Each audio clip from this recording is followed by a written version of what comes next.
മൂന്നാറിലേക്ക് എത്തുന്ന വിനോദസഞ്ചാരികളുടെ ഇഷ്ട കേന്ദ്രങ്ങളിൽ ഒന്നാണ് ഇരവികുളം ദേശീയോദ്യാനം. മധ്യവേനൽ അവധി ആരംഭിച്ചതോടെ ഉദ്യാനത്തിലെത്തുന്ന സഞ്ചാരികളുടെ തിരക്കും വർദ്ധിച്ചിട്ടുണ്ട്. മലനിരകളെ തഴുകിയെത്തുന്ന കോടമഞ്ഞും മൂന്നാറിന്റെ പരന്ന കാഴ്ചകളും വരയാടിൻ കുഞ്ഞുങ്ങളുമൊക്കെയാണ് സഞ്ചാരികളെ ഉദ്യാനത്തിലേക്ക് കൂടുതലും ആകർഷിക്കുന്നത്. ഒരിക്കൽ വന്നാൽ വീണ്ടും വീണ്ടും വിനോദസഞ്ചാരികളെ ആകർഷിക്കുന്ന തരത്തിലാണ് ഇരവികുളം ദേശീയോദ്യാനത്തിൽ വനം വകുപ്പ് വിവിധ പദ്ധതികൾ ആവിഷ്കരിച്ച് നടപ്പിലാക്കിയിട്ടുള്ളത്. അതുകൊണ്ട് തന്നെ വരയാടിന്റെ പ്രജനന കാലം കഴിഞ്ഞ് പാർക്ക് തുറന്നതോടെ നിരവധി സഞ്ചാരികളാണ് ഉദ്യാനം സന്ദർശിക്കാൻ എത്തുന്നത്.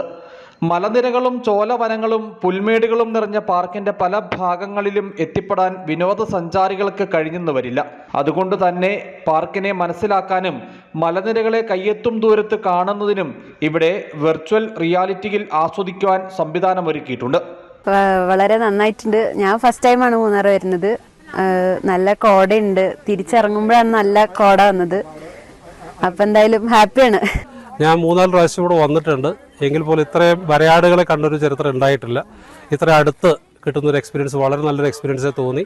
പ്രത്യേകിച്ച് ഈ സമയത്ത് കോട ഇറങ്ങുകയും വരയാടുകൾ വന്ന് അടുത്ത് നിൽക്കുകയൊക്കെ ചെയ്യുന്നത് വളരെ നല്ലൊരു എക്സ്പീരിയൻസ് തന്നെയാണ്. 3D സംവിധാനത്തിലൂടെ പാർക്കിനെ കുറിച്ചുള്ള വിവരങ്ങൾ സഞ്ചാരികൾക്ക് ലഭിക്കുന്നത് വ്യത്യസ്തമായ അനുഭവമാണ് പകർന്നു നൽകുന്നത്. ആദ്യകാലങ്ങളിൽ വിനോദസഞ്ചാരികൾക്ക് പാർക്കിലെത്തി മണിക്കൂറുകളോളം ക്യൂവിൽ നിന്ന് ടിക്കറ്റ് എടുത്ത് പാർക്കിൽ കയറേണ്ട സ്ഥിതിയാണ് ഉണ്ടായിരുന്നത്.